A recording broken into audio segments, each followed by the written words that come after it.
Hi, I'm Peggy Venable. We are here in Tyler at the CSCOPE debate at the University of Texas, Tyler. I'm Peggy Venable and you're watching On Point Broadcasting. I'm here with David Fincher, who is president of the National Child Care Coalition. What did you think about the debate tonight? Well, it was very interesting. We got a lot of contrasting viewpoints about the efficacy of the standards or of the lesson plans, and then also the legality of the lesson plans. I personally would like to learn for sure where the money went so that we can assure ourselves that there are no statutes were broken in terms of payment. Senator Patrick did review the fact that we were buying product without a contract for some period of time, and of course that's not good practice at all. Then of course there is the issue of the content of the lesson plans. I would expect that CSCOPE and any other lesson plan would offer opportunities for ideology to be woven into them, which would be improper for any of them, but I think we need to answer the question of the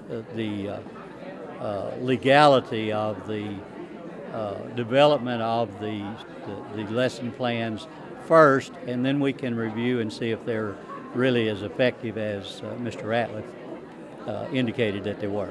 Well, I think it was interesting. It seems that both of them said they hadn't really reviewed the lesson plans, and it seems like there are so many unanswered questions. I think you really focus on the financial follow the money or the finances of CSCOPE. It seems that tens of millions of dollars were spent and we don't know where that money went. There are a lot of questions. What in your mind is the major question? Well, first let me back up and say it seems that there were some concerns that the state doesn't generally review lesson plans, but generally lesson plans are not sold by a state entity to school districts, right? That's correct. Either the local district through their teachers will develop their own lesson plans in alignment with the TEKS, or they will purchase from a private entity under contract with some standards and expectations for that private company. They will purchase their lesson plans. In this case, they were lesson plans purchased from through a state entity, but what's concerning there is the lack of transparency.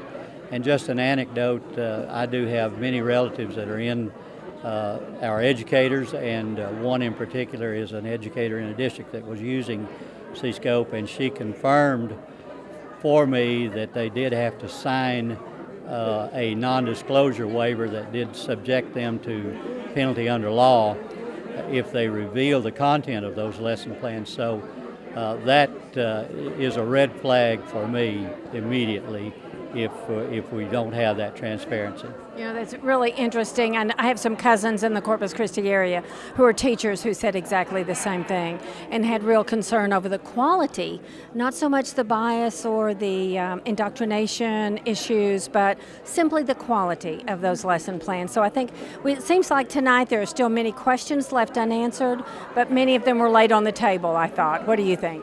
I thought the issues were laid out on the table very clearly. As you could see by the point and counterpoint or the back and forth between the debaters. But what impressed me, or what I'm coming away with, is the perception that we don't have any answers yet.